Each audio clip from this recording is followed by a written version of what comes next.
Assalamualaikum warahmatullahi wabarakatuh.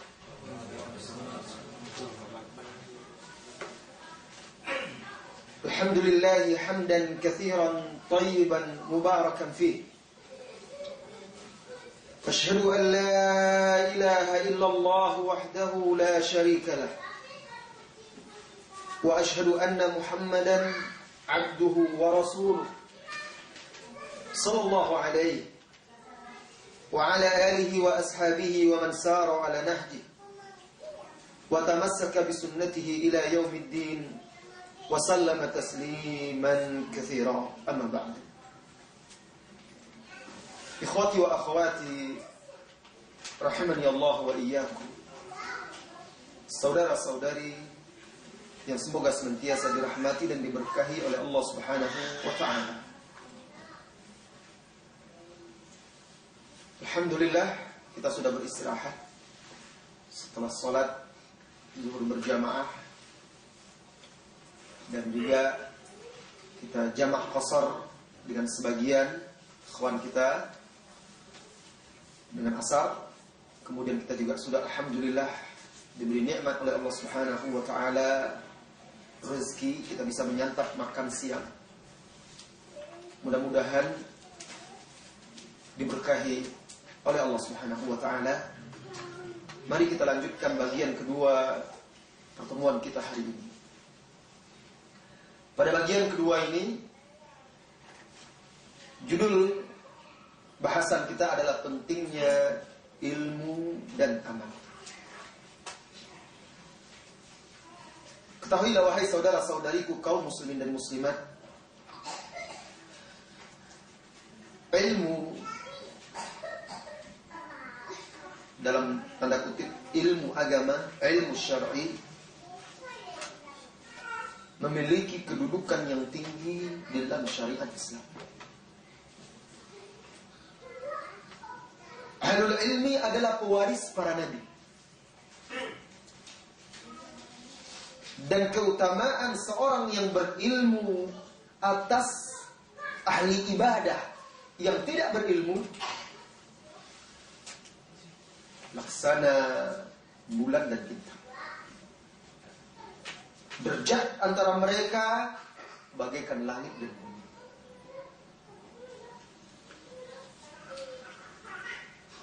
Dari Qais Ibn Katsir yang menuturkan, qadima rajulun min al-Madinati ala Abi Darda wa huwa bi Dimashq. Kata Qais, suatu hari datanglah seorang laki-laki dari Madinah menemui Abu Darda yang berada di Damaskus. Siapa Abu Darda wahai saudaraku? Sahabat Nabi sallallahu alaihi wasallam wa radhiyallahu anhu. Dan yang datang dari Madinah ini juga seorang sahabat. Lantas datang dia bertamu. Abu Darda bertanya kepada dia, dan hadis ini diriwayatkan oleh Imam At-Tirmidzi. Ma aqdamaka ya akhi? Saudaraku, kata Abu Darda, apa atau kenapa engkau datang kemari? Untuk apa engkau datang kemari? Jauh-jauh dari Madinah datang ke Damaskus menemui Abu Darda. Qal, sahabat ini menjawab, haditsun balaghani annaka tuhaddithu an Rasulillah sallallahu alaihi wasallam. Ada satu hadis sampai kepadaku dan aku dengar engkau meriwayatkan langsung dari Rasulullah sallallahu alaihi wasallam. Sahabat ini jauh-jauh menempuh perjalanan yang berat itu dari Madinah ke Damaskus, ingin mendengarkan hadis tersebut langsung dari Abu Darda yang mendengar langsung dari Rasulullah sallallahu alaihi wasallam. Abu Darda berkata lagi kepada dia, "Ama ji'ta li hajah?" Oh, atau kamu datang ini karena ada satu kebutuhan yang lain enggak? Qala la, bukan. Qala Abu Darda berkata lagi, ama qadimta lit-tijarah? Atau barangkali engkau datang ke sini, ke Damaskus ini untuk berniaga? Qala la, tidak, kata kawannya ini. Ma ji'ta illa fi talab, ma ji'tu illa fi talab hadzal hadis. Sahabat yang dari Madinah ini, aku tidak datang kemari melainkan untuk menuntut hadis. Ingin mendengar hadis tadi.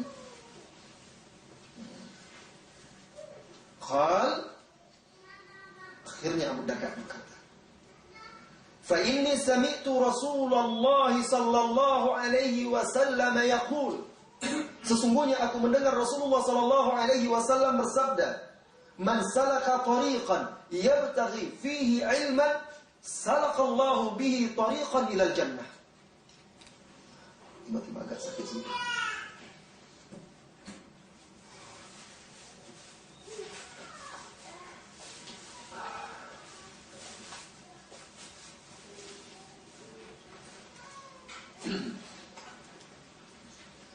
Man salaka, sesungguhnya aku mendengar Rasulullah sallallahu alaihi wasallam bersabda, man salaka tariqan yabtaghi fihi ilman, barang siapa yang menempuh jalan untuk mencari ilmu, salakallahu bihi tariqan ilal jannah, maka Allah mudahkan bagi dia jalan untuk menuju surga.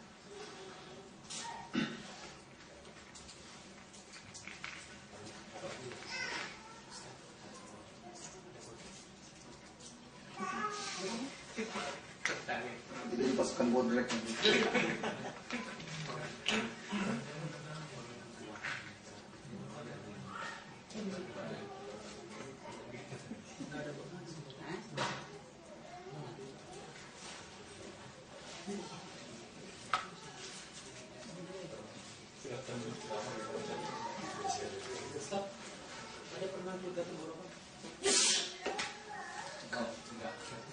Hamba sauda itu kalau dosisnya berlebihan membuat darah itu susah beku. Nah, musim dingin paling tepat mungkin. Jadi dosisnya kalau makan hamba sauda jinten hitam itu kalau berlebihan itu darah susah beku. Kalau luka sulit sembuhnya. Kalau kedinginan kan darah agak beku mungkin kan. Biasa makan sampai 5 tadi. Kita lanjutkan. Jadi kata Rasulullah SAW, barang siapa yang menempuh jalan untuk menuntut ilmu, Allah mudahkan baginya jalan menuju surga. Wa innal malaikata, dan sesungguhnya malaikat, la tadau ajnihataha ridha li talibil ilmi. Dan para malaikat itu menurunkan atau menghentikan kepak-kepak sayap mereka karena ridho terhadap penuntut ilmu. Wa innal alima, dan sesungguhnya seorang alim yang berilmu, la yastaghfiru lahu man fis samawati wa man fil ardh. Subhanallah. Orang yang berilmu itu yang di langit dan yang di bumi, makhluk yang di langit dan di bumi, yang di langit malaikat, yang di bumi seluruh makhluk, sampai ikan yang ada di dalam lautan, di samudra, beristighfar, memohon ampunan kepada Allah untuk orang yang berilmu. Allahu Akbar.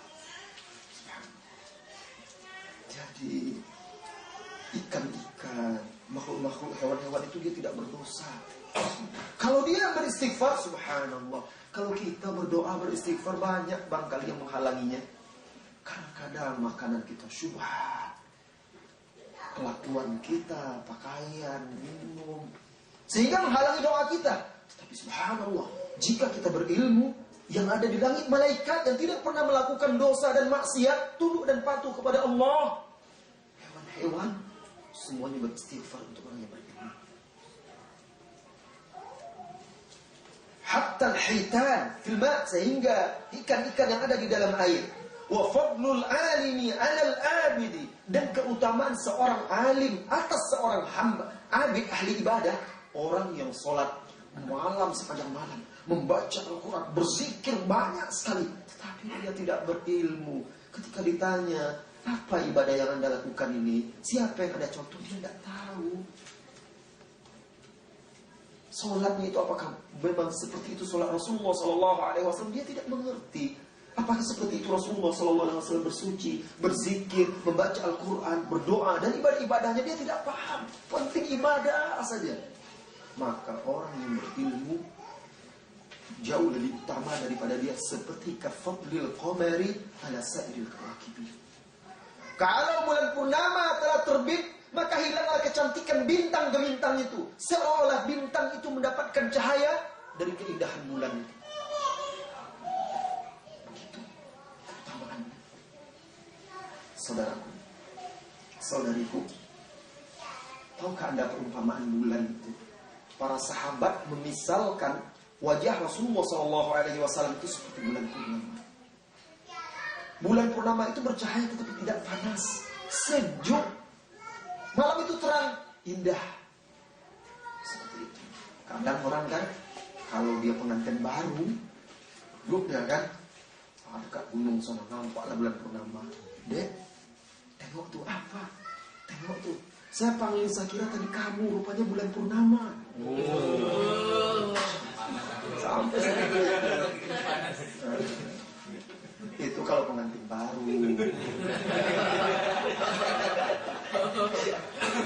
Kalau sudah punya anak 1, 2, 3, 4, aduh, berjalan saja, mau di depan istrinya di belakang terus, tidak pernah gandengan tangan. Sudah capek dengan anaknya, cepat, lambat kali jalannya. Seperti itu kebanyakan, lihat. Iya, itu manusia. Nah, perumpamaan untuk orang yang alim itu begitu mulia dan begitu tinggi. Dan bagaimana perbedaan antara orang alim dengan orang yang tidak alim itu, walaupun sekalipun ahli ibadah. Pernahkah engkau, wahai saudara-saudariku, membaca atau mendengar hadis yang diriwayatkan oleh Imam Al-Bukhari tentang qatilul mi'ah, pembunuh 100 jiwa? Di sini akan nampak bagaimana seorang yang berilmu itu dia akan membawa orang kepada kebaikan. Jadi pada umat sebelum umat Islam, di zaman Bani Israel, ada seorang pria yang sudah berlumur dosa dan maksiat, kejahatannya, subhanallah, dia pembunuh berdarah dingin. 99 jiwa telah dibunuhnya. Bayangkan, seperti menyembelih ayam aja mungkin murah. 99 itu bukan sedikit ya akhi. Satu orang saja dibunuh yang tidak bersalah bisa kekal di dalam neraka pembunuhnya. Wa may yaqtul mu'mina muta'ammidan fajazaohu jahannam khalidan fiha wa ghadiballahu alaihi wa la'anahu wa 'adda lahu adzaban alima.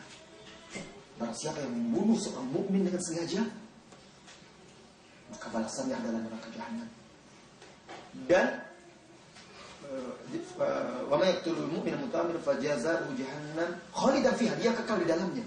Wa ghadiballahu alaihi wa la'ana, Allah murka dan laknatnya. Ini 99 orang dibunuhnya. Allah merahmatinya. Allah sisakan di dalam hatinya nyala keimanan. Begitu besar dosa dan maksiatnya, Allah gerakkan hatinya untuk menyesalnya. Muncul keinginan untuk bertobat.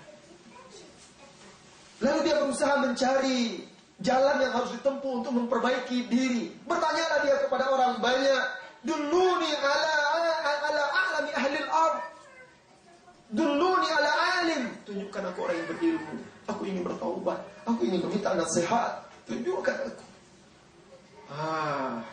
Akhirnya ditunjukkan oleh orang banyak seorang abid. Fadalluhu ala abidin. Orang yang memang di tempat ibadah, di masjidnya saja, sholat, beribadah, berzikir, berdoa, tidak ada lagi urusan dia. Memang beribadah saja, pergi dia ke situ. Duduk dia bersimpuh di hadapannya.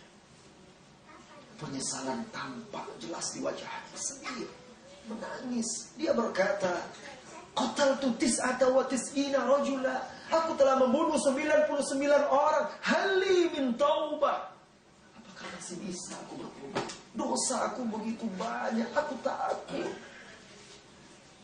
Orang ini, karena dia tidak berilmu, sibuk beribadah saja, mulai ujub.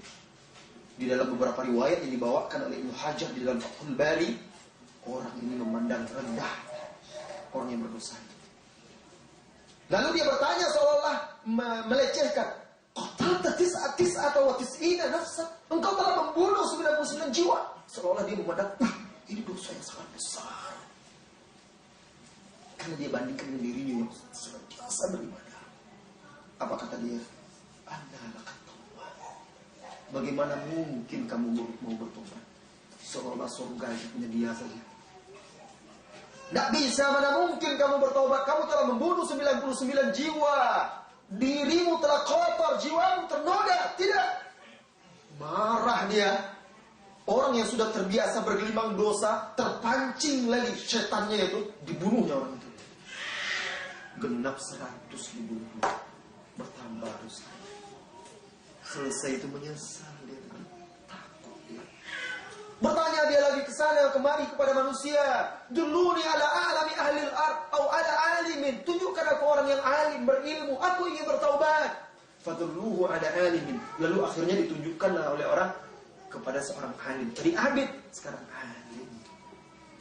Lantas pergi dia. Dengan penuh penyesalan dia berkata, qataltu mi'ata nafsin, aku telah membunuh 100 jiwa. Hali min taubah, apakah aku masih mungkin bertaubat? Apakah Allah akan menerima taubatku, mengampuni dosa-dosa aku? Lihat orang yang berilmu, maka dia akan membukakan pintu rahmat tersebut. Lihat orang yang berilmu, diraihnya tangan orang yang berdosa itu dengan lembut dan baik. Mari saudara, apa kata dia? Manil ladzi hajaba bainaka wa bainat taubah. Siapa pula yang akan bisa menghalangimu dari taubat? Tidak ada. Bertobatlah kepada Allah. Allah Maha penerima taubat. Subhanallah. Seketika itu terbitlah fajar harapannya.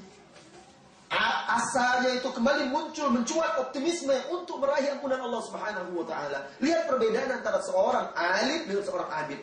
Lalu orang alim ini tidak cukup itu saja, dibimbingnya, jika engkau ingin bertobat, tinggalkan kampung halamanmu. Fa innaha ardus su', kampungmu itu kampung yang buruk, banyak maksiat dan pelaku dosa.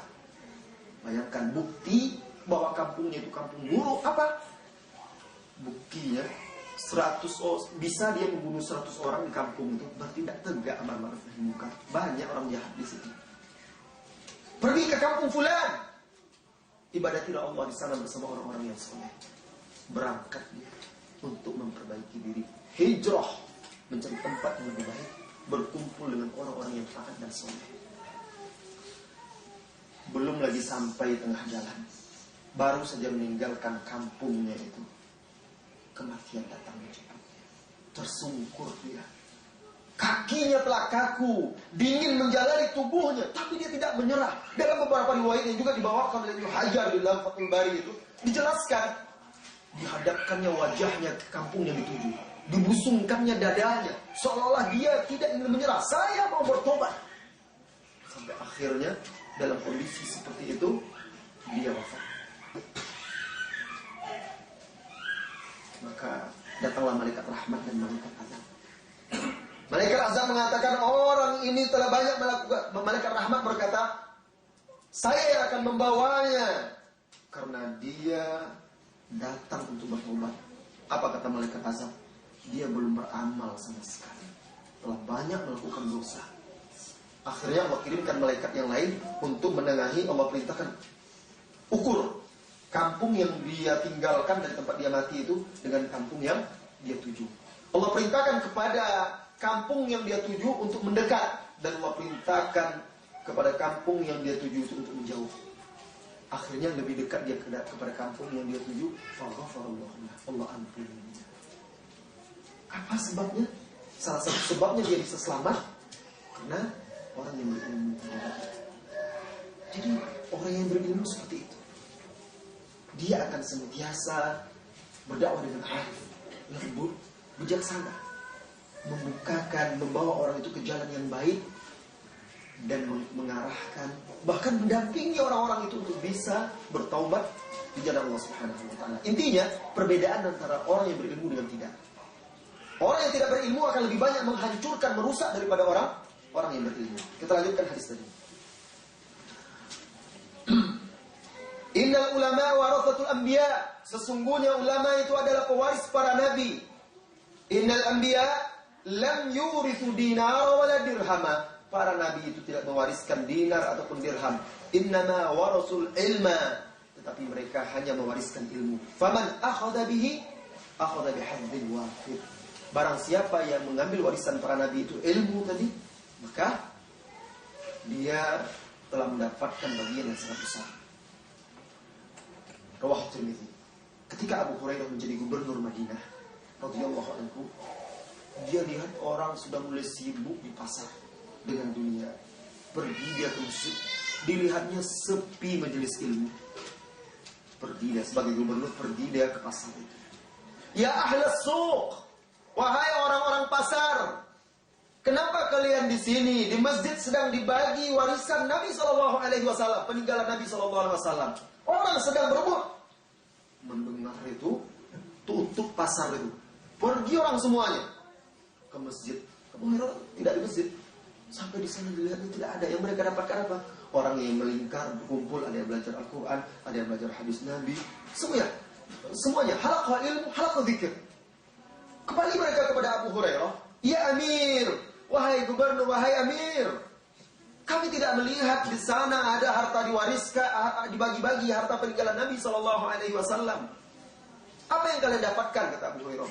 Di sana yang ada hanya orang yang belajar fikih, belajar Al-Quran, halaqah zikir dan lain sebagainya. Apa kata Abu Hurairah? Itu dia warisan Nabi SAW. Kaum muslimin dan muslimat yang dirahmati oleh Allah Subhanahu wa taala. Ini menunjukkan keutamaan dan pentingnya ilmu. Para ulama, orang-orang yang berilmu adalah pengemban amanah Allah di dunia ini. Dan mereka memiliki keutamaan yang sangat besar. Sampai-sampai Allah Subhanahu wa taala memerintahkan kita untuk merujuk kepada ahli ilmu. Fas'alu ahla dzikri in kuntum la ta'lamun.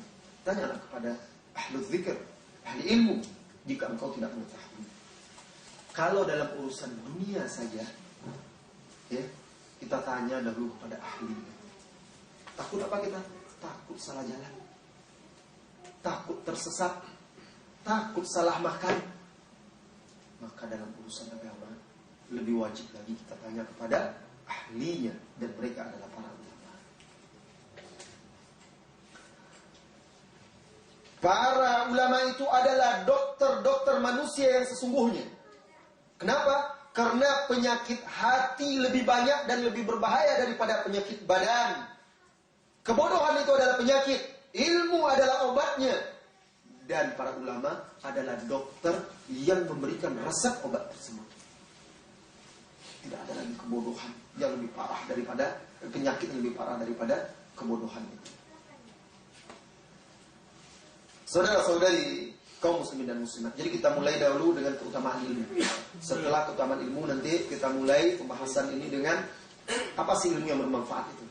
Kemudian yang ketiga, bagaimana menuntut ilmu yang benar. Nah, kemudian yang berikutnya baru pentingnya amal. Baik. Keutamaan ilmu yang lain. Ilmu itu, wahai saudara-saudariku, mendidik jiwa kita, mensucikannya.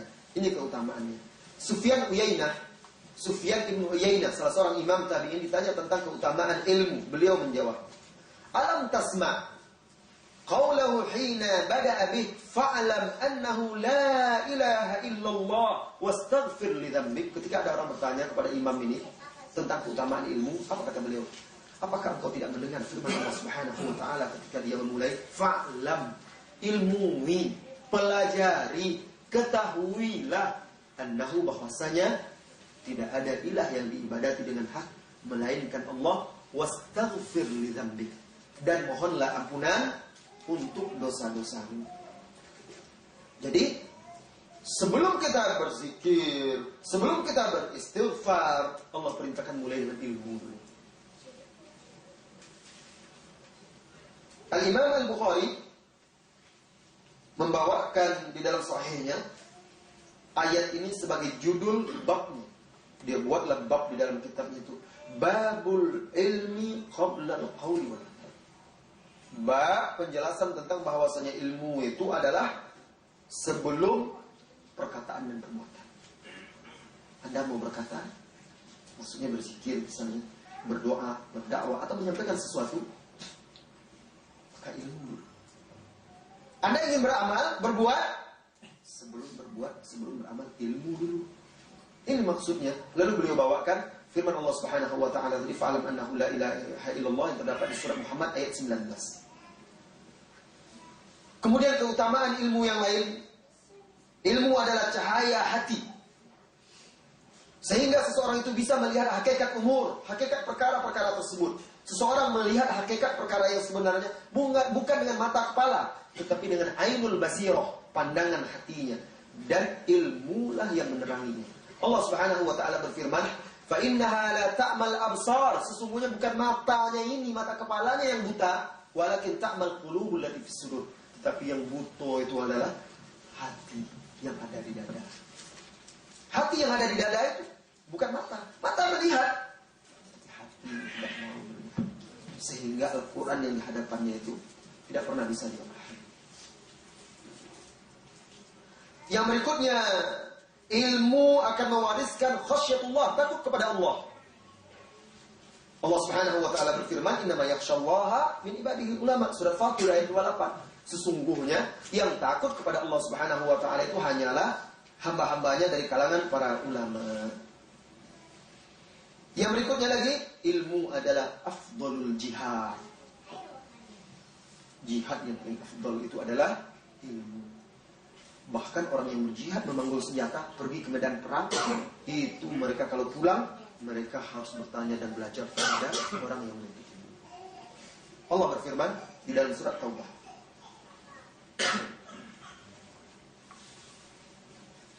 "Falaula nafara min kulli firqatin minhum ta'ifah liyatafaqahu fid din wa liyunziru qaumahum idza raja'u ilaihim la'allahum yahzarun." Kalaulah ada setiap kelompok dari umat itu yang pergi sebagian mereka menuntut ilmu, tafaqquh fid din, memahami agama. Kemudian nanti mereka memberikan peringatan kepada kaum-kaumnya yang pulang dari berjihad. Bahkan yang menentukan kapan jihad itu wajib, tidak hanya itu fatwa-fatwa adalah orang yang berilmu, para ulama. Ini menunjukkan bahwa jihadnya ilmu itu adalah jihad yang sangat afdal. Allah berfirman, "Walau syi'na laba'athna fi kulli qaryatin nadhira fala tuti'il kafirin wajahidhum bihi jihadan kabira." Al-Furqan. Dan kalau kami ingin, kata Allah Subhanahu wa taala, niscaya kami akan utus pada setiap negeri itu, kampung itu, orang yang memberi peringatan, ulama, ahli ilmu, atau para nabi dan pewarisnya. Fala tu'il kafirin, jangan kalian patuhi, taati orang-orang kafir itu, wajahidhum bihi jihadan kabira, dan berjihadlah melawan mereka dengan jihad yang besar. Apa maksud jihad di sini? Yaqulu Ibnu Qayyim berkata, "Fahadha jihadun lahum bil Qur'an." Maksudnya adalah berjihad melawan mereka dengan Al-Qur'an. Wa huwa akbarul jihadaini, dan itu adalah satu dari dua jihad yang paling besar. Jihad dengan hujjah. Ini menunjukkan keutamaan ilmu. Kemudian keutamaan yang lain, ilmu dan pemahaman agama itu nikmat yang sangat besar, dan tanda-tanda orang itu Allah menginginkan kebaikan untuk orang itu. Di dalam hadis Bukhari dari sahabat Muawiyah, Rasulullah sallallahu alaihi wasallam bersabda, "Man yuridillahu bihi khairan." Barang siapa yang Allah menginginkan kebaikan untuk dia, maka Allah jadikan dia kaya. Bukan Allah jadikan dia penguasa, tidak. Allah jadikan dia terkenal, tidak. Rasulullah katakan sallallahu alaihi wasallam, "Man yuridillahu bihi khairan yufaqihu fid din."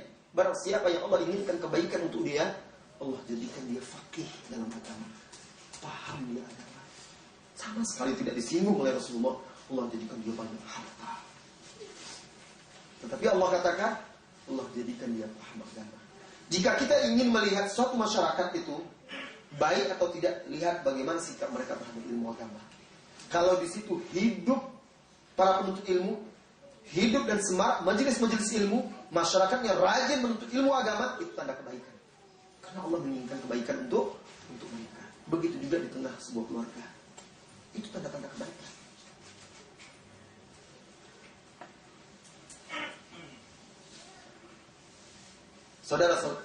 Saudara-saudari kaum muslimin dan muslimat yang semoga senantiasa dirahmati dan diberkahi oleh Allah Subhanahu wa taala.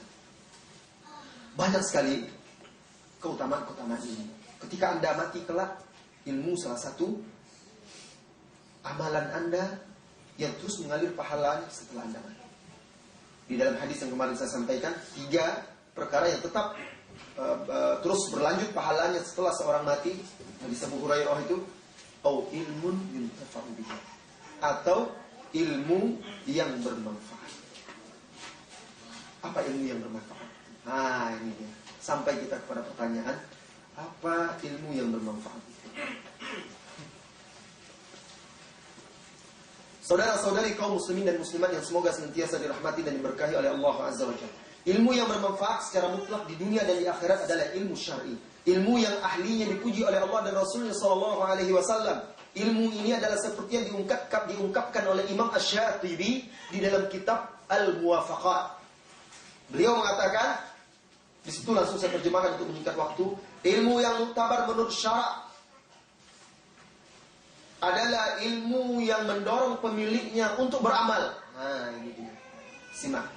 Ilmu yang bermanfaat itu adalah ilmu yang mendorong pemiliknya untuk beramal. Hafal dia 1000 hadis tidak beramal, itu tidak bermanfaat ilmunya. Kemudian beliau lanjutkan lagi, yang tidak membiarkan pemiliknya berlari mengikuti hawa nafsunya. Ilmu inilah yang menjadi rem bagi dia. Ketika di hadapan hawa nafsu itu menggoda, hampir saja dia tergelincir, ada ilmu. Teringat dia punya ilmu mengenal Allah, ma'rifatullah.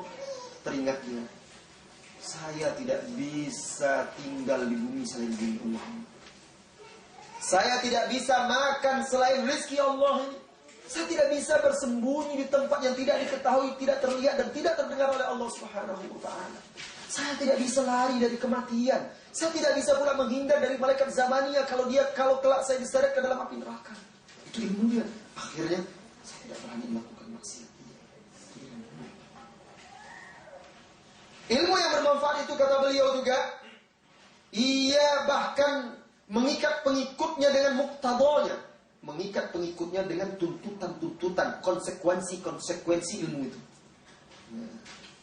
Yang membawa pemiliknya mematuhi aturan-aturan ilmu itu, suka atau tidak suka. Itu dia ilmu yang bermanfaat. Yang dijelaskan oleh Imam Asy-Syatibi di dalam kitab Al-Muwafaqat. Masih di dalam kitab yang sama. Di muqaddimah yang ke-7, beliau menuturkan, setiap ilmu yang tidak membuat pemiliknya beramal, maka di dalam syarak, fa fi syar'i, tidak ada dalil dalam syarak yang menganggapnya baik. Setiap ilmu tidak mendorong seseorang itu untuk beramal, berarti itu bukan ilmu yang bermanfaat. Oleh karena itu, saudara-saudariku, ulama yang sejati itu adalah yang mengamalkan ilmunya dan tampak pada dirinya sifat-sifat takut kepada Allah Subhanahu wa taala. Ayat yang kita baca tadi surat Fatir, innama yakhsyallaha min ibadihil ulama. Ilmu tidak akan bermanfaat tanpa disertai pengamalan. Allah Subhanahu wa taala berfirman, menegur orang-orang yang berilmu tapi tidak mengerjakan yang dia katakan atau ia kerjakan.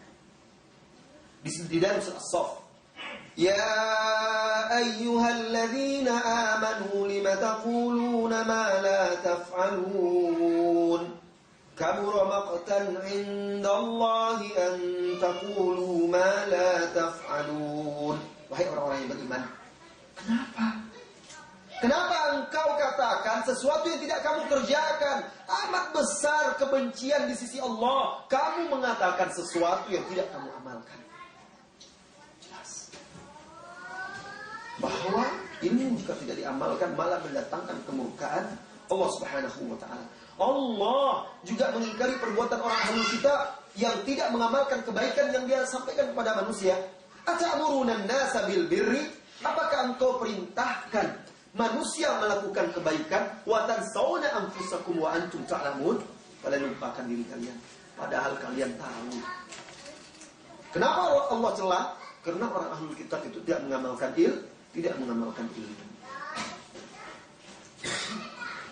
Di dalam sebuah hadis yang diriwayatkan oleh Imam Al-Bukhari dan juga Imam Muslim dari sahabat Usama bin Zaid radhiyallahu anhu, dia berkata, "Yu'ta birrajuli yaumal qiyamah." Kelak di hari kiamat akan didatangkan seseorang, fayulqa finnar, dicampakkan ke dalam neraka, fatandaliqu aqtabu batnih, maka berkoyak perutnya, terburai usus-ususnya. Fayaduru biha kama yaduru himar, lalu dia berlari keliling-keliling seperti keledai, dan ususnya itu seperti penambatnya, pengikatnya, seperti keledai yang sedang berputar-putar. Firroha, roha itu biasa itu untuk menunggu tepung. Jadi ada keledai inilah yang berputar, memutar mesinnya, penggilingnya. Putar harus itu saja. Seperti itulah di neraka kelak orang ini. Berkumpul penduduk neraka, fayastami ilaihi ahlun nar. Penghuni neraka berkumpul mengelilinginya. Ternyata mereka mengenal orang ini. Fayaqulun, mereka berkata, "Ma'alaka ya fulan?" Ada apa dan kenapa engkau sampai ke sini fulan? Alam takun ta'muru bil ma'rufi wa tanha 'anil munkar? Bukankah engkau dulu yang mengajak kepada ma'ruf dan mencegah dari kemungkaran? Benar aku dulu yang melakukan itu. Aku yang mengajak kalian kepada kebaikan. Aku yang mencegah kalian dari kemungkaran. Kuntu amuru bil ma'ruf wa la ati. Dulu aku mengajak kepada kebaikan tapi aku tidak lakukan. Wa anha 'anil munkar wa ati, dan aku mencegah dari kemungkaran tapi aku pula yang melakukannya. La ilaha illallah. Dicampakkan ke dalam neraka dalam kondisi seperti itu, disiksa karena tidak mengamalkan ilmunya.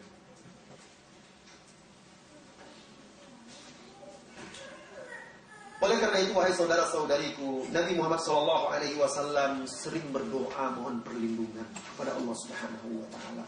Tanya diri kita hari ini, dari berapa hari kita menuntut ilmu ini? Dari hari Sabtu, Ahad, ini hari yang ketiga. Ada enggak salah seorang dari kita membaca doa ini? Lihat kelalaian kita. Rasulullah SAW, Nabi, beliau senantiasa dan sering mengulang-ulang doa ini. Allahumma inni a'udzubika min ilmin la yanfa'. Ya Allah, aku berlindung kepadamu dari ilmu yang tidak bermanfaat. Wa min qalbin la yakhsha, dan dari hati yang tidak khusyuk. Wa min nafsin la tashba, dan nafsu yang tidak pernah puas. Wa min du'ain la yusma, dan dari doa yang tidak didengar. Pernah kita baca? Saya yakin dalam 3 hari ini mungkin kalaupun ada 1, 2, 3 orang aja yang membaca. Kalau setanya mungkin tak hafal tanda pula nanti. Ini bukti apa? Bukti kita harus sungguh-sungguh meneladani Rasulullah SAW itu, saudaraku. Seriuslah sedikit. Sedikit saja saya minta. Serius kita ini. Jadilah seorang salafi yang benar-benar dan bersungguh-sungguh. Ini masalah-masalah yang kecil. Tapi kalau yang kecil itu kita tidak bisa membiasakannya, bagaimana masalah-masalah yang besar? Doa cuma bacalah itu dalam sujud. Baca ketika berdoa setelah selesai sholat sunnah. Baca kapan Anda sempat di malam hari, sepertiga malam terakhir. Allahumma inni a'udzubika min ilmin la yanfa'. Kalau seseorang itu ilmunya tidak bermanfaat, bagaimana mungkin hatinya akan khusyuk? Kalau hatinya tidak khusyuk dan tidak tunduk, maka nafsunya tidak akan pernah kenyang. Kalau nafsunya tidak pernah kenyang, maka tidak peduli lagi dia halal dan haram. Ketika itu doanya tidak lagi didengar oleh Allah Subhanahu wa taala. Ini semuanya saling berkaitan. Allahumma inni a'udzubika min ilmin la yanfa'. Ya Allah, aku berlindung dari ilmu yang tidak bermanfaat. Wa qalbin la yakhsha, dan hati yang tidak khusyuk. Wa nafsin la tashba, dan nafsu yang tidak pernah kenyang puas. Wa du'ain la yusma, dan doa yang tidak dikabulkan. Nah, siapa yang hafal? Coba. Siapa yang hafal? Coba.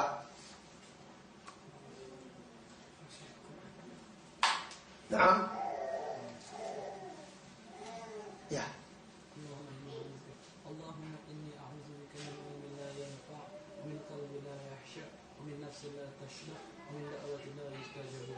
Alhamdulillah.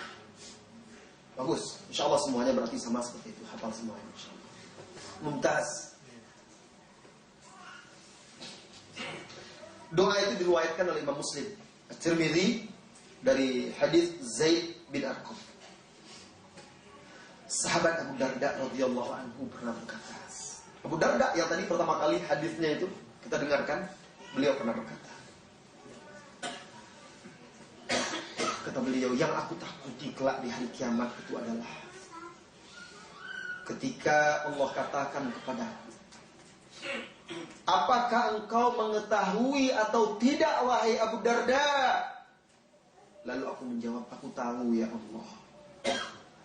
Ketika aku menjawab seperti itu, maka tidak satupun ayat dari kitabullah yang memerintahkan atau melarang yang pernah aku pelajari, aku dengar dan aku ketahui, melainkan akan datang kepadaku. Yang ayat-ayat yang memerintah akan bertanya kepada, apakah engkau kerjakan? Ayat-ayat yang melarang akan bertanya kepadaku, apakah engkau tinggalkan? Maka aku berlindung kepadamu ya Allah dari ilmu yang tidak bermanfaat, dari hati yang tidak khusyuk, dari nafsu yang tidak puas, dan dari doa yang tidak didengar. Kalau yang ini riwayat Al-Baihaqi dan juga Ibnu Abdul Bar dari beberapa jalan dari sahabat Abu Darda. Ya Allah, berapa banyak orang yang mengingatkan manusia kepada Allah sementara dia sendiri lupa kepada Allah.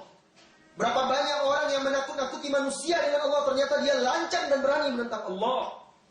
Berapa banyak orang yang mengajak manusia mendekatkan diri kepada Allah, dia malah jauh dari Allah. Tidak sedikit orang yang menyuruh mengajak manusia kepada Allah, sedangkan dia sendiri malah lari dari Allah. Tidak sedikit orang yang membaca kitabullah, lalu dia melepaskan dirinya dari ayat-ayat Allah tersebut. Saudara-saudari, jika ilmu tidak bisa memotivasi pemiliknya untuk menjalankan ibadah kepada Allah Jalla wa'ala, maka tidak ada nilainya. Jika ilmu tidak membuat pemiliknya dekat kepada Allah, tidak ada gunanya. Jika ilmu tidak mewariskan kepada engkau khasyah, takut kepada Allah, sia-sia.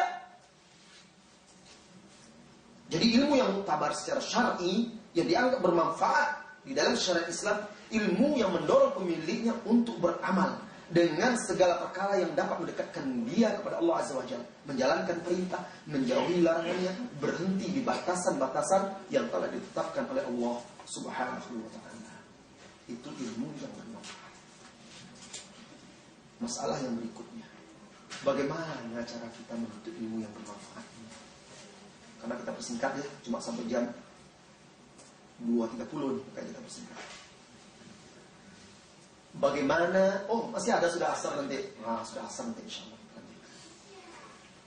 Bagaimana cara kita menuntut ilmu? Menuntut ilmu yang benar itu bagaimana caranya?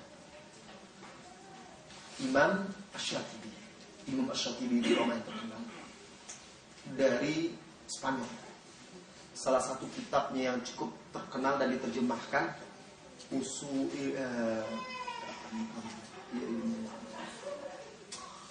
bukan, waduh, lupa saya. Untuk karangan Imam Asy-Syafi'i. Karangan Imam Asy-Syafi'i. Sebentar, saya ingat. Kalau Al-Muwafaqat itu 4 jilid, dia ada 2 jilid yang membahas tentang bid'ah itu. Panjang lebar secara detail. Ada yang ingat? Saya lupa saya namanya. Nah, itu cukup terkenal dan sudah diterjemahkan ke dalam Al-I'tisam. Itu kitab beliau yang terkenal. Kalau Al-Muwafaqat ini juga sebenarnya kitab yang terkenal di kalangan penuntut ilmu yang mendalami ilmu fikih, karena dia berisi muqaddimah ilmu fikih dan kaidah-kaidah. Nah, beliau berkata di dalam kitab Al-Muwafaqat di muqaddimah ilmu yang ke-12. Di situ beliau menjelaskan bagaimana cara terbaik untuk meraih ilmu syar'i. Kata beliau bahwa cara terbaik untuk menuntut ilmu syar'i itu adalah mengambilnya langsung dari ahlinya yang menguasai ilmu tersebut. Para ulama mengatakan, ahlul ilmi mengatakan, ilmu itu dulunya tersimpan di dada-dada para pengemban. Kanal ilmu fi suduril ulama. Dulu ilmu itu tersimpan di dada para ulama. Kemudian berpindah ke kitab-kitab. Ketika sudah berpindah ke kitab-kitab, maka kuncinya ada pada para ahlinya. Nah, jadi harus belajar. Kalau hanya mengandalkan belajar kitab saja, di kitab-kitab buku-buku saja, sementara kita belum dapat kuncinya, bahaya nanti. Salah buka pintu. Nah, banyak orang itu belajar dari buku salah. Akhirnya muncul pemahaman-pemahaman yang menyimpang. Semangat menuntut ilmu, apalagi baru-baru menempuh jalan yang hak ini. Keinginannya apa? Beli buku. Dibelilah buku kitab Fathul Bari itu, sebesar dibacanya, dibaca sampai dibaca itu pening kepalanya. Sudah itu akhirnya malas lagi dia beramal. Iyalah, berenang belum pandai, terjun pula ke dalam lautan. Nah, mulai bertahap, ambil kuncinya dulu. Sedangkan para ulama saja membaca kitab Fathul Bari itu berkerut keningnya. Kita pula lagi. Itu yang akan kita ini. Karena Imam Ibnu Hajar itu, dia membawakan segala macam pendapat di situ. Terkadang tidak beliau sebutkan mana yang rajih. Dia hanya menukilkan. Ini loh pendapat ulama, ini loh pendapat ulama. Orang yang tidak punya kunci, dia akan bingung akhirnya. Lalu akhirnya memilih pendapat-pendapat yang barangkali itu adalah pendapat yang lemah dan syadz ganjil. Imam Asy-Syatibi berkata, ungkapan para ulama ini bahwa setelah ilmu itu berpindah ke kitab-kitab dan kuncinya ada pada ahlinya, ini menunjukkan untuk mendapatkan ilmu harus mengambil dari ulama-ulama yang menguasainya. Mereka lah kunci-kunci itu tanpa diragukan. Ulama. Barang siapa yang gurunya adalah bukunya, akan banyak kesalahannya. Apalagi buku terjemahan itu terus terang, sering kami temukan salah terjemahan. Khususnya lagi, beberapa tahun belakangan ini kan, semangat keagamaan tinggi. Orang rajin beli buku, sehingga nilai komersilnya luar biasa. Muncul berbagai macam penerbitan, segala macam penterjemahan. Kadang-kadang heran, kitab-kitab sebesar itu, secepat itu penterjemahnya, bagaimana caranya? Pernah kami membaca terjemahan Sahih Muslim. Akhirnya orang yang membaca itu salah paham, karena orang itu salah menerjemahkan hadis itu. Salah menerjemahkan hadis itu. Nah, kemudian Imam Asy-Syatibi melanjutkan, apabila telah jelas bahwasanya harus mengambil ilmu dari ahlinya, yaitu ulama yang menguasainya, maka untuk menempuhnya itu ada dua cara. Sekarang kita pertama sudah tahu ilmu itu ambil dari ahlinya. Itu pertama cara menuntut ilmu. Kalau kita sudah tahu, lalu bagaimana? Ada dua cara. Yang pertama, cara menuntut ilmu itu adalah musyafahah. Musyafahah itu mengambil langsung dari lisannya. Ini yang paling bermanfaat. Musyafahah itu hadir di majelisnya, mendengar langsung, bertanya, berdiskusi dengan ulama. Itu namanya musyafahah. Syafahah itu kan bibir, dari mulut, dari lisan langsung. Ini cara menuntut ilmu yang paling bermanfaat karena keutamaannya banyak. Tidak ada pada buku. Ada kadang-kadang kita baca buku itu, berhari-hari kita pikirkan, kita cari, kita ini, tidak dapat kita. Ketika kita tanyakan kepada ulama, sebentar aja langsung terjawab. Ulama itu kan tidak dikatakan ulama kecuali mereka itu sudah menyelami samudra itu, samudra ilmu itu.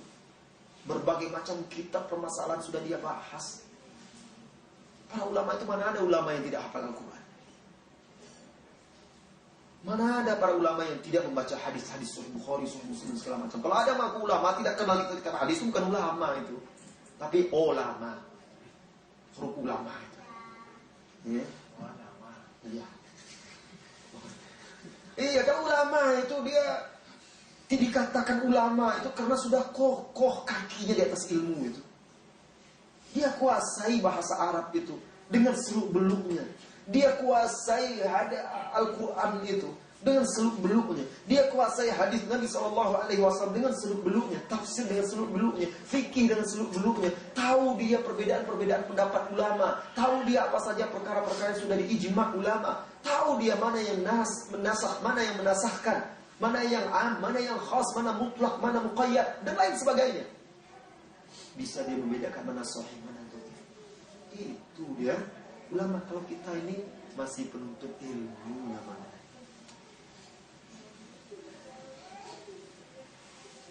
Yaitu menuntut ilmu, duduk di hadapan gurunya dengan benar, dengan ikhlas, fokus kepada ilmu. Alangkah besarnya duduk, alangkah besarnya berkah duduk di majelis ilmu. Alangkah banyaknya rahmat yang turun duduk di majelis zikir. Banyak hadisnya itu. Kalau kita sebutkan satu persatu tidak cukup pula waktu kita. Allah itu punya malaikat yang tugas dia hanya mencari halaqah zikir, berkeliling di muka bumi ini. Kalau dapat saling memanggil mereka satu dengan yang lain, lalu mereka naungi majelis ilmu itu. Lalu mereka berdoa kepada Allah Subhanahu wa taala untuk orang-orang di majelis ilmu itu. Majelis ilmu itu, saudaraku, saudari. Ada saja orang datang.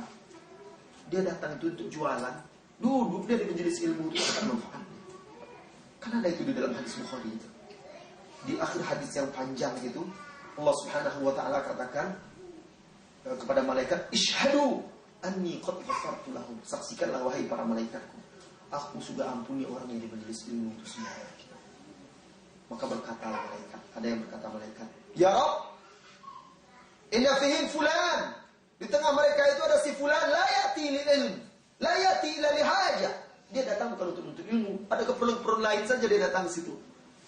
Apa jawab Allah? Humul julasa, la yashqa jalisuhum. Mereka orang-orang yang di majelis ilmu itu adalah teman-teman duduk yang tidak akan sengsara orang yang duduk bersama mereka. Padahal orang itu bukan untuk ilmu datang, tapi tetap dapat rahmat dan berkahnya duduk di tengah majelis ilmu. Kalau buku tidak dapat kita. Ya, kalau buku di majelis ilmu mendengar pertanyaan orang dapat kita manfaat. Di buku tidak bisa seperti itu. Nah, ini dia keutamaan menuntut ilmu musyafahah. Seringkali seorang penuntut ilmu membaca sebuah kitab, ia menghafalnya, mengulang-ulangnya, tapi dia tidak paham dan mengerti. Sampai di hadapan gurunya, tiba-tiba ia bisa paham dengan mudah. Ia mendapatkan ilmu itu di hadapan guru. Imam Asy-Syafi'i berkata, pemahaman ini kadang didapat dengan hal yang biasa. Seperti penjelasan bagian yang meragukan. Ada bagian-bagian yang meragukan, tak terpikirkan oleh penuntut ilmu, dan bisa juga didapat dengan hal yang tidak biasanya, yaitu Allah anugerahkan kepada penuntut ilmu itu pemahaman. Allah ilhamkan ketika dia bersimpuh di hadapan gurunya dengan tawadhu, tidak sombong, merasakan kebutuhan yang diajarkan ilmu kepada ilmu yang diajarkan kepadanya. Ini faedah-faedah duduk di majelis para ulama. Dimukakan hati itu oleh Allah Subhanahu wa ta'ala. Karena itu kemarin kita dengar, kita baca apa yang membuat Mu'az bin Jabal menangis. Dia sedih meninggalkan dunia, tapi bukan untuk mengejar dunia. Dia sedih karena tidak bisa lagi berdesak-desakan duduk dengan lututnya di majelis para ulama. Itu salah satu penyebabnya dia ingin tetap di dunia. Ingin berdesak-desakan. Dulu di zaman salafus saleh, kalau ada orang berlari di jalanan itu dua saja. Orang gila atau orang berlari-lari untuk mengajar ulama. Takut terlambat, tidak dapat kebagian ilmu. Seperti itu semangat orang menuntut ilmu. Kita yang tadi rencana mulai mau jam 9.30, akhirnya jam 10 juga mulai. Kemarin sudah bagus, jam 9 jam 10 juga mulai. Kan sering seperti itu semangat kita. Semangat untuk menuntut ilmu itu kurang. Dan subhanallah, saya di kelas waktu kuliah itu fikih yang ngajar Syekh Abdul Muhsin Al-Abbad. Saya belum pernah melihat beliau terlambat macam itu. Padahal beliau tidak digaji. Beliau mengajar sukarela karena beliau sudah pensiun. Dulu beliau rektornya, mudirnya, dia sudah pensiun, dia tetap mengajar sukarela tanpa digaji. Dan tidak pernah melihat dia terlambat. Dia ngajar di kelas kami, tidak pernah melihat dia terlambat. Bayangkan disiplin dia untuk waktu menuntut ilmu. Itu menakjubkan sekali. Contoh dan suri tauladan. Jadi yang pertama tadi musyafahah, langsung menerima, mengambil dari lisan para ulama. Jalan yang kedua, Untuk meraih ilmu dari ulama itu adalah, ini masih perkataan penjelasan Imam Syafi'i yang saya ringkas, yaitu menelaah, mempelajari kitab-kitab yang dikarang oleh para ulama. Buku sekarang banyak yang ditulis, saudara-saudariku, termasuk di Indonesia. Menulis itu mudah, apalagi orang Indonesia pandai bersilat lidah. Orang Indonesia itu paling jago kalau berbahasa. Iya, berjidal dan berdebat. Jadi bukan setiap orang yang bisa menulis itu ulama. Biasakan kita membaca buku para ulama, karena ilmu ulama itu berkah. Alhamdulillah banyak buku-buku para ulama sudah diterjemahkan. Memang terkadang buku-buku orang zaman sekarang itu lebih menarik bahasanya, karena dia menulis sesuai dengan bahasa zaman sekarang. Ulama kita menulis sesuai dengan bahasa di zaman dia. Tetapi ilmu para ulama lebih berkah. Kenapa? Karena mereka lebih ikhlas, lebih tulus. Sekarang orang menulis buku itu kadang untuk mendapat keuntungan. Secepat-cepatnya banyak buku-buku di Indonesia itu saya lihat ternyata diterjemahkan dari internet itu, dibuat penulisnya dia. Dia hampir dari awal sampai akhir. Ada rupanya penulisnya di internet. Itu namanya plagiat. Iya. Jadi hati-hati, pilih buku-buku para ulama. Pilih buku-buku orang-orang yang betul-betul sudah dikenal perjuangannya, komitmennya untuk mempertahankan agama Allah. Itu akan lebih berkah ilmu kita. Alhamdulillah, ulama-ulama, baik ulama mutaqaddimin atau ulama zaman sekarang, bukunya sudah banyak diterjemahkan dan itu memudahkan kita. Kan trennya sekarang kan nulis buku, bedah buku, jual buku. Kan ini, para ulama mana ada bedah buku, jual buku langsung? Tidak ada. Betul itu. Tidak ada. Para ulama itu sengaja seperti itu untuk memasarkan buku itu. Tidak ada. Kalau tujuan mereka bukan itu. Mereka membukukan ilmu itu supaya ilmu itu bisa diajarkan, supaya ilmu itu bisa diwariskan, supaya ilmu itu bisa disebarkan.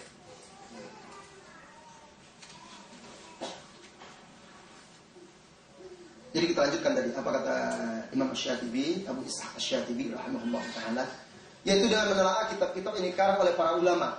Cara ini juga bermanfaat dengan dua syarat. Ada dua syaratnya. Menuntut ilmu melalui buku-buku para ulama ada pula dua syaratnya.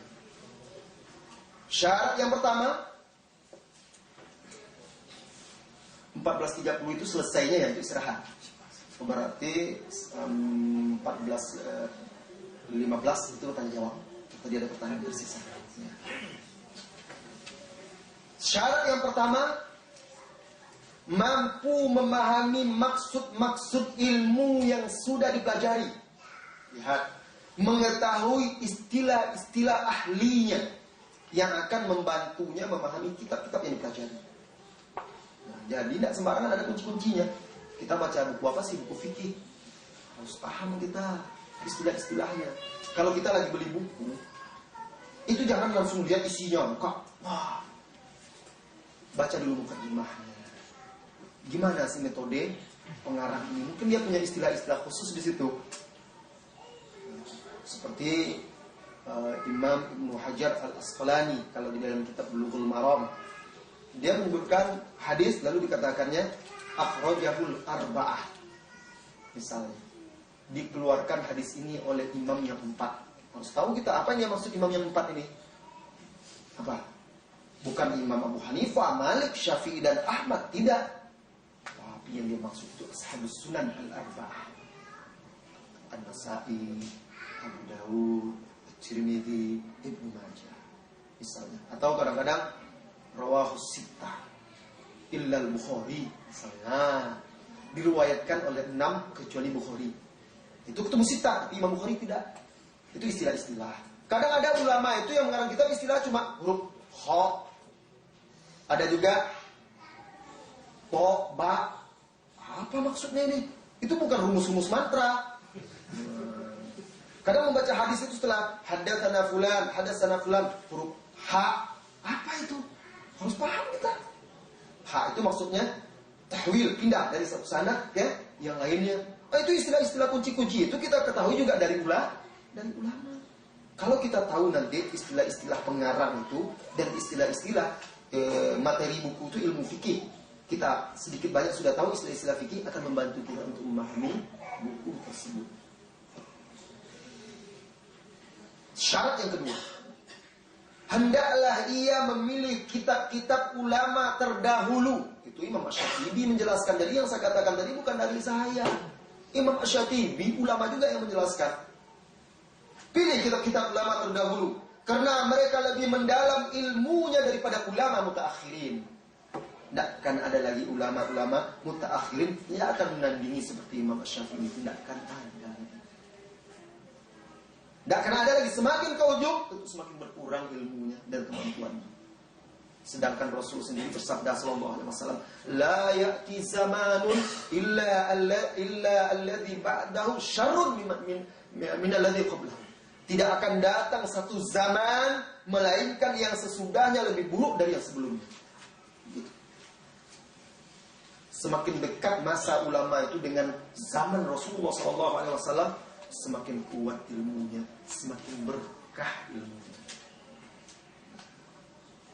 Karena itu pula generasi terbaik itu sahabat, ulama dari kalangan sahabat, tabi'in dan tabi'in.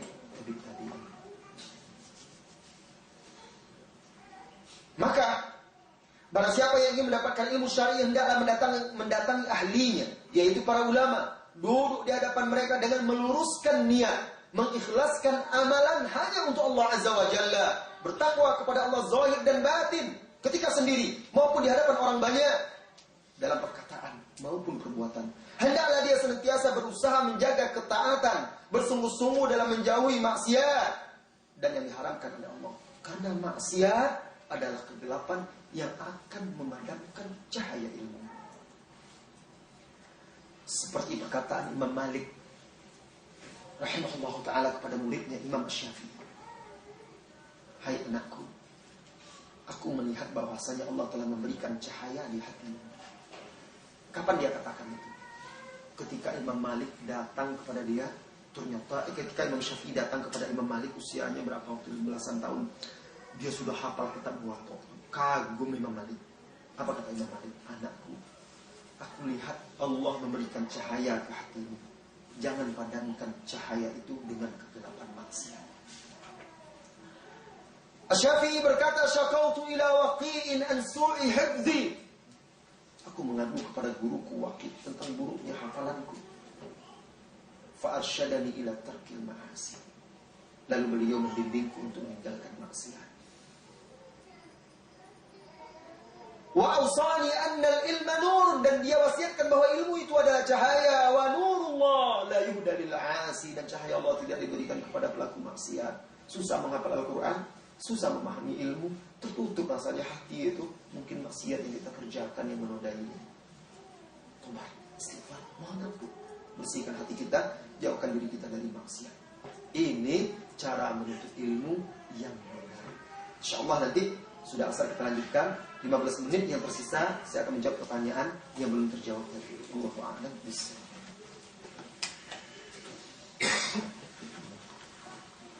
Mudah-mudahan singkat tapi padat ya. Terlalu padat nanti berat pula.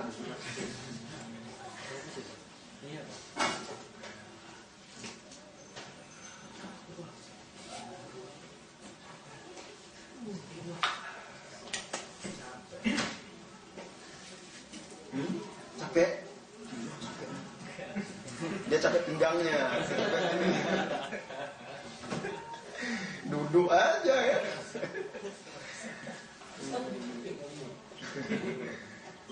Itu pakai tenaga ngomong itu, Rod. Tenaga. Jadi kadang-kadang kalau di majelis ilmu itu kan, kalau gurunya terlambat datang, kadang-kadang murid itu tidak peduli. Apalah Ustaz ini? Nggak datang, nggak ngasih tahu dan segala macam. Giliran dia nggak datang, seenaknya saja. Mau datang, mau nggak, kadang terlambat, duduk di sana, di sini. Kalau sekali Ustaznya 2 kali nggak datang kan mungkin ada halangan, ada apa. Ini Ustaz ini gimana nih? Ini. Itulah manusia ya. Ya maklum.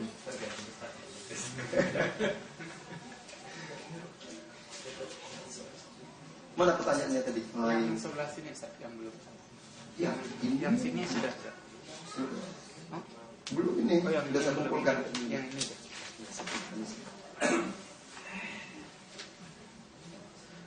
Dalam surat At-Taubah kita diperintahkan Allah untuk mencintai Allah dan Rasulnya Sallallahu Alaihi Wasallam. Di sini ditulis Rasulullah SAW. Itu nggak bagus ya. Jadi kalau kita mau nulis itu sempurnakan Sallallahu Alaihi Wasallam. Kenapa? Karena orang yang membaca pasti nanti bacanya SAW dalam artinya Rasulullah SAW. Itu nggak ada artinya. Sama seperti Assalamualaikum. Kirim SMS kan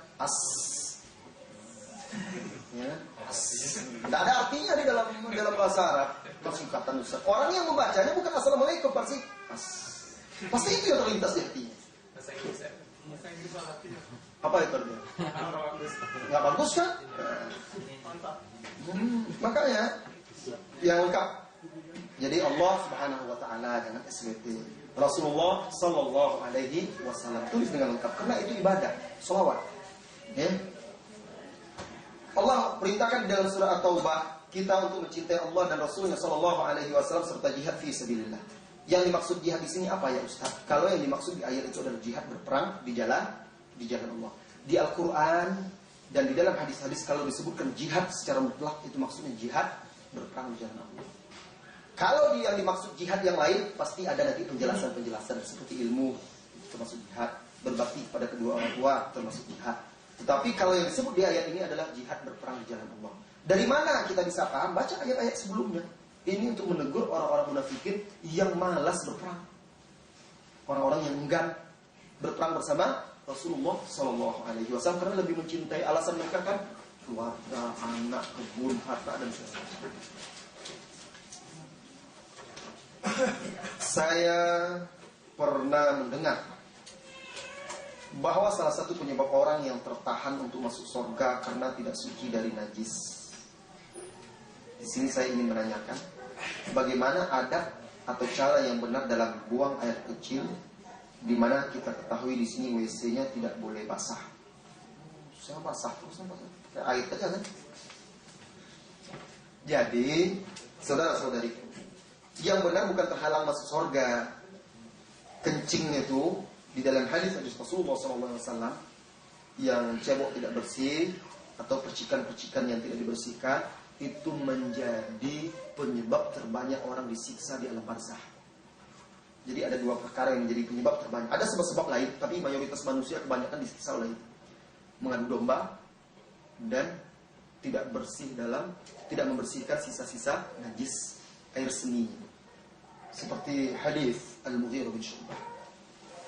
Rasulullah SAW pernah Rasulullah SAW anak khamrain. Rasulullah pernah melewati dua kuburan. Faqal innahuma la yu'adzaban. Apa kata Rasulullah SAW? Dua penghuni kubur ini sedang disiksa. Wa ma yu'adzabani fi kabir. Keduanya itu tidak disiksa oleh sebuah masalah yang besar, masalah yang berat, ringan sebenarnya. Amma ahaduhuma fa innahu kana la yatanazzahu 'anil baul. Dulu dia tidak menjaga dirinya dari kencing.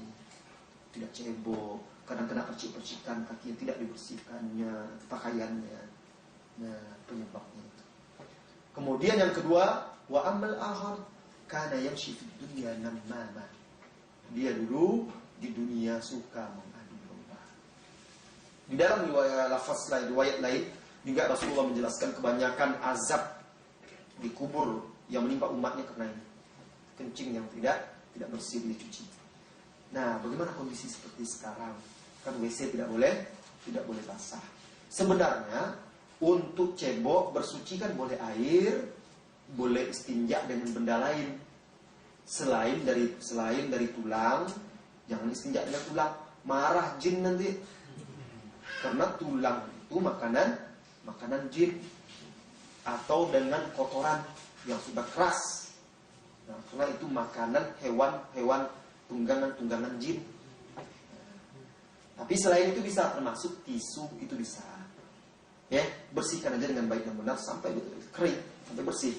Kalau tidak bisa, mungkin ambil air nih, usahakan ambil air sedikit, bawa ke WC. Tetapi tisu itu bisa menggantikan istinja dengan batu. dibersihkan. Allahu a'lam. Bisa. Ustaz, Ya. menambahkan kalau misalkan sepatu atau celana kita terpecik dengan air seni itu bisa dibersihkan aja, diusap aja. Dipercikan air. Ya. Karena kan kalau sedikit basahkan sedikit kan hilang najisnya. Ya. Kan najis itu kan ada 3 kemarin saya sebutkan unsurnya. Bau, warna, rasa. Nah, kalau sudah dikasih air, tidak ada lagi baunya, tidak ada lagi warna itu, insya Allah sudah bersih. Ada yang mau bertanya langsung terkait dengan itu? Silakan. Saya pernah membaca ayat Al-Quran yang artinya perangilah orang-orang kafir di mana engkau berada, kecuali di Masjid Haram. Sehingga pada terjadinya bom Bali itu Ustaz, saya mengiyakan penjelasan. Ya. Jadi saudaraku, Al-Quran itu ayatnya saling menafsirkan dan menjelaskan satu dengan yang lainnya. Inilah dia kesalahan fatal orang yang tidak berguru dengan ulama. Dia dapat satu ayat, belum dilihatnya ayat yang lain lagi. Iya, memang seperti Imam Samudra itu. Dia pakai ayat itu, tetapi dia lupa ada ayat yang memerintahkan kita berlaku adil kepada orang-orang kafir yang tidak memerangi kita. Itu ditinggalkannya. Nah, jadi kalau kita mendapatkan satu ayat, lihat pemahamannya ragu kita, tidak sanggup kita mencarinya, tanya pada orang. Karena Al-Quran itu terkadang ayat itu di satu ayat, di satu surat dijelaskan secara umum, di tempat lain, di ayat lain, di surat lain dijelaskan secara detail. Nah, sehingga ketika digabungkan baru nampak pemahaman itu. Oh begini rupanya. Nah, ayat itu ada ayat perang. Itu ayat perang. Juga ada ayat perintah berlaku adil. Kalau memang benar ayat itu diamalkan oleh Rasulullah SAW seperti yang diamalkan oleh orang itu, kenapa ketika Rasulullah SAW wafat, baju besinya masih tergadai kepada orang Yahudi? Kok orang Yahudi itu bisa tinggal di Madinah? Kan gitu. Al-Quran itu turun bukan kepada Imam Samudra, kepada Rasulullah SAW. Kalau memang ia perangi semua yang ada dimanapun. Loh, Rasulullah baju besinya masih gadaikan kepada orang itu, ditembus oleh Ali bin Abi Thalib radhiyallahu anhu. Nah, berarti ayat itu ada tempatnya. Dan ada lagi ayat yang memerintahkan kita seperti di surah Al-Hajj. La yanhakumullah, Allah tidak melarang kalian. Anil ladzina la yuqatilukum, tidak melarang kalian dari orang-orang kafir yang tidak memerangi kalian. Wala yukhrijukum an diyarikum, tidak pula mengusir kalian dari kampung halaman kalian. Kan itu antabarru, agar kalian berbuat baik. Wa tuqsitu bil adl, dan berlaku adil. Nah, ini dia. Jadi ayat itu letakkan pada tempatnya. Ayat ini juga letakkan pada tempatnya. Yang diperangi itu adalah orang-orang yang memerangi kaum muslimin. Itu pun ada syaratnya. Jihad itu harus ada syaratnya. Dan jihad itu tidak tegak kecuali di bawah perintah pemimpin yang sah. Kenapa? Karena Rasulullah SAW bersabda di dalam hadis Bukhari, Al-imamu junnah, imam pemimpin itu adalah tameng. Yuqatilul muslimuna wara'ahu, kaum muslimin berjihad, berperang di belakang dia sesuai perintahnya. Bukan masing-masing individu. Dia ada ibadah itu yang sifat individual, ada yang ibadah itu sifatnya jamaiyah. Kalau sifatnya jamaiyah ini harus mengikuti perintah pemimpin yang sah, bukan kelompok. Nah, secara ringkas ya. Nah, di Indonesia itu apakah ada ulama yang bisa kita jadikan rujukan dan apa? Dan kan ada MUI ya, itu apakah memang kumpulan para ulama bagaimana? iya. Kalau yang kita sebut ulama sekaliber ulama-ulama seperti di Timur Tengah, baik itu kaliber ilmunya maupun akhlak serta komitmennya, Allahu a'lam, saya belum lihat di Indonesia.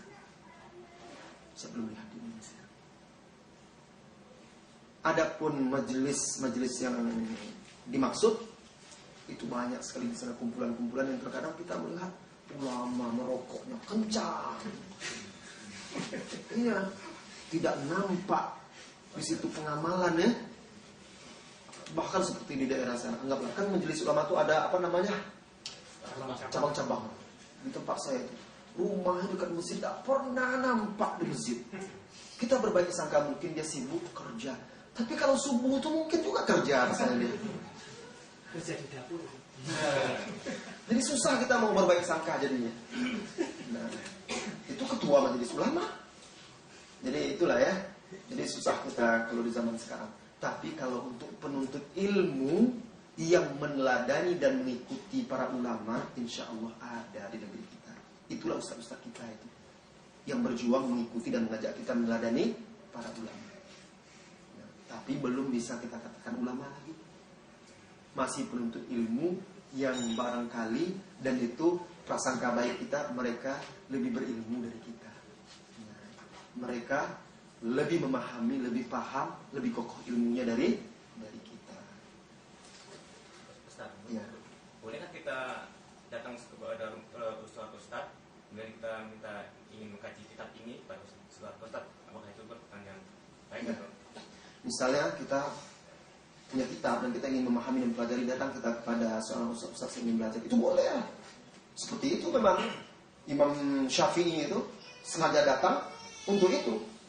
Bahkan apakah saya sudah cerita di sini atau belum ya? Atau di majelis lain? Siapa nama ulama itu?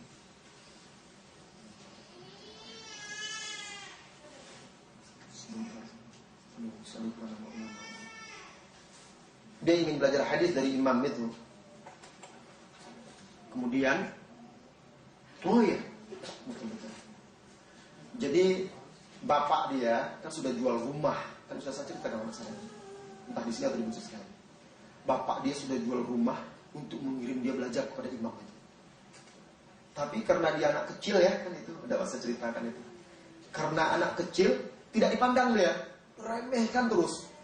Terus dia berdiri di situ, diusir, datang dia lagi, sampai akhirnya dia nangis. Nangis dia memang anak kecil, umur 10 tahun. Nangis dia di depan pintu imam itu, ulama itu, imam besar itu di zaman tabi'in. Sampai akhirnya, kenapa engkau menangis? Aku kan tidak menyakitimu, pulanglah engkau. Apa kata dia? Bapak saya sudah menjual rumahnya untuk mengirim saya belajar hadis dari anda, wahai syekh.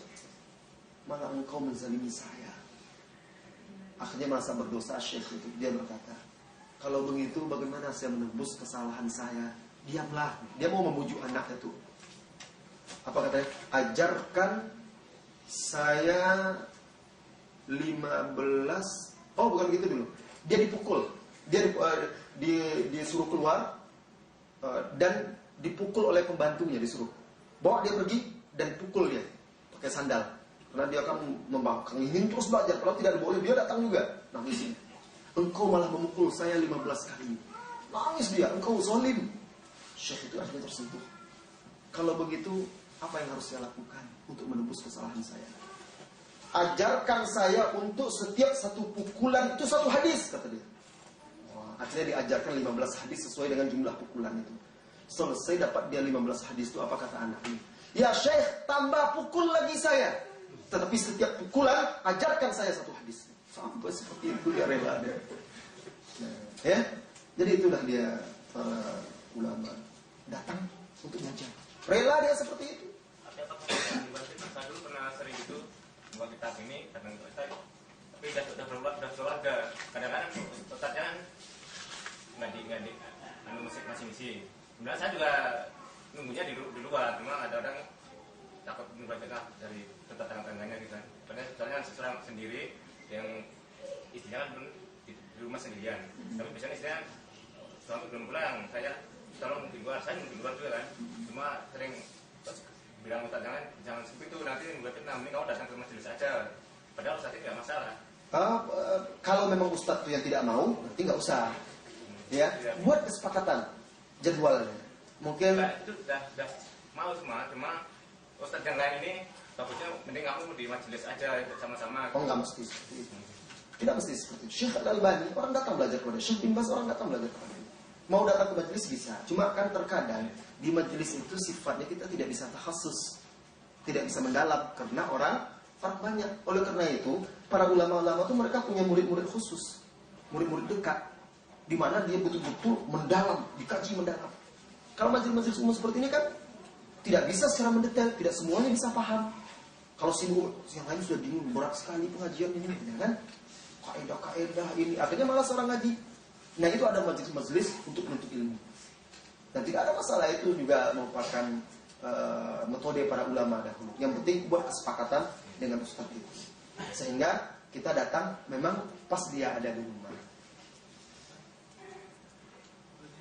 Yang nggak punya ilmu boleh mengajar, misalkan yang nggak punya ilmu boleh mengajar. Dan misalnya di topik itu ada yang pertama tuh anak TPA, anak kecil SD itu, yang kedua ngajar ke teman-teman kan di banyak di topik itu di koliko itu.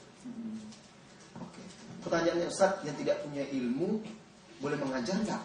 Apa yang mau diajarkannya? Ya, akhirnya yang mau dari mana-mana gitu. Comot-comot dari mana-mana. Nanti comot-comot jadi cemot. Jadi, saudara, ada beda berdakwah dengan mengajar. Kalau dakwah itu lebih luas lingkup. Kita bisa berdakwah dengan apa yang kita bisa. Kalau mengajarkan ilmu syar'i, tentu ada syarat-syaratnya. Tetapi kalau kita mengajarkan apa yang kita ketahui, sebatas yang kita ketahui, itu boleh. Tidak lebih daripada itu. Kalau tidak tahu, kita tidak mau comot-comot. Kita sudah belajar apa yang sudah kita pelajari. Masalah tauhid, misalnya tauhid itu mentauhidkan Allah itu apa maksudnya? Tauhid itu terbagi sekian, syirik itu begini-begini. Itu kan kita sudah belajar, paham kita, tidak apa-apa. Ya, boleh. Tapi jangan lewati batas ilmu kita itu. Bertanya orang tentang hukum ini, pandai pula kita menjawab. Ini dan segala macam. Ini kan sudah lain ini. Ya, jadi maksudnya mengajar sesuai dengan kemampuan kita dan kepada orang yang cocok pula untuk kita ajarkan anak-anak TPA. Nah, kalau di liko-liko itu apa yang diajarkan?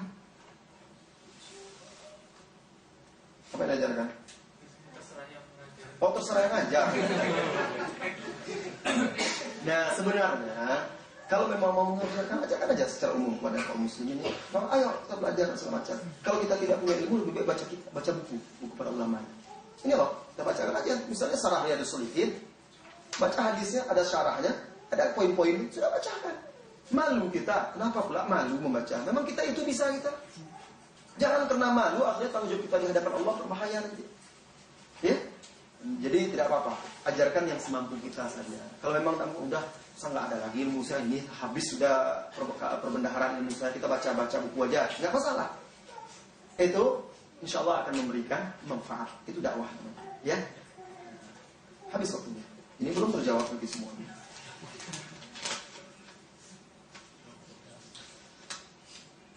Pak Ustaz, bagaimana dengan pemahaman-pemahaman baru tentang Islam di Indonesia? Terkadang kita yang masih belajar bingung mana ini udah tadi ya.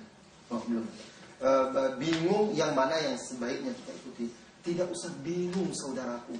Matahari itu tidak perlu lagi bukti kalau itu matahari. Mana matahari? Tuh matahari, orang langsung tahu. Kebenaran itu laksana matahari. Jelas dia, Al-Quran, hadis yang sahih. Ini amalan para sahabat. Ini loh para ulama, imam yang 4 dan lain sebagainya. Kalau bukan Al-Quran, bukan hadis yang sahih, bukan amalan para sahabat, nanti dulu. Lihat dulu. Pertimbangkan dulu. Kalau seandainya bertentangan, tinggalkan. Ini dia Al-Quran. Jadi tidak usah bingung. Pelajari kebenaran, Anda akan tahu siapa yang benar. Jangan kenali orang. Kalau kenali orang dahulu, susah kita mengukurnya nanti benar atau tidak. Tapi kebenaran itu kenali dulu. Maka kita akan kenal orang itu apakah benar atau tidak. Nanti habis nanti lagi sudah asal. Apakah kita yang masih muda diperbolehkan berhaji, sedangkan kita belum sempurna dalam sholat, kita belum sempurna dalam membaca Al-Quran dan lain-lain, tapi keinginan kita kuat untuk berhaji. Syarat berhaji itu adalah mampu. Muslim, akil, balik, dan mampu. Jadi tidak ada syaratnya lancar dulu baca Al-Quran. Ya. Tidak ada syarat di sini sempurna. Memang harus dia sholat itu kewajiban, haji juga kewajiban. Tapi tidak ada alasan karena kadang sholatnya belum sempurna betul, lalu dia tidak perlu berhaji. Tidak. Semuanya sama-sama rukun Islam, mana yang mampu kerjakan. Tapi tetap sholat nomor 1. Lebih didahulukan daripada haji. Masalah usia masih muda, malah masih muda itu bagus pergi haji. Ya. Kenapa? Karena kalau sudah tua itu malah susah sempurna ibadah haji kita. mau rajin-rajin ke masjid, tawaf tidak kuat lagi. Iya, memang betul. Berat haji itu. Akhirnya kan tidak sempurna lagi. Sudah tercapek, sakit dan segala macam. Nunggu tua, sudah keburu mati, tidak jadi haji. Nah, masih muda, ada rezeki, walaupun belum nikah, haji, tidak ada masalah. Doa di sana, ya Allah mudahkan rezeki saya, murahkan jodoh saya. Nah, dikabulkan oleh Allah mudah-mudahan.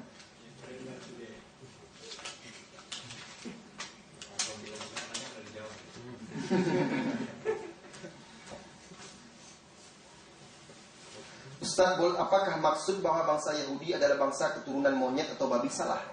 Istilah orang Yahudi bangsa keturunan monyet dan babi itu salah, tidak benar. Kata siapa mereka keturunan monyet dan babi? Nah, tidak ada itu. Memang dulu ada sekelompok dari mereka dikutuk oleh Allah jadi monyet atau jadi babi, tapi mereka tidak berketurunan. Cuma satu hari setelah itu mereka mati. Itu ada dalam surah Al-A'raf, ada di Al-Baqarah. Itu mereka tidak berketurunan. Tapi kalau dikatakan saudara monyet misalnya, ya kan ada saudara mereka yang jadi monyet tapi bukan keturunan.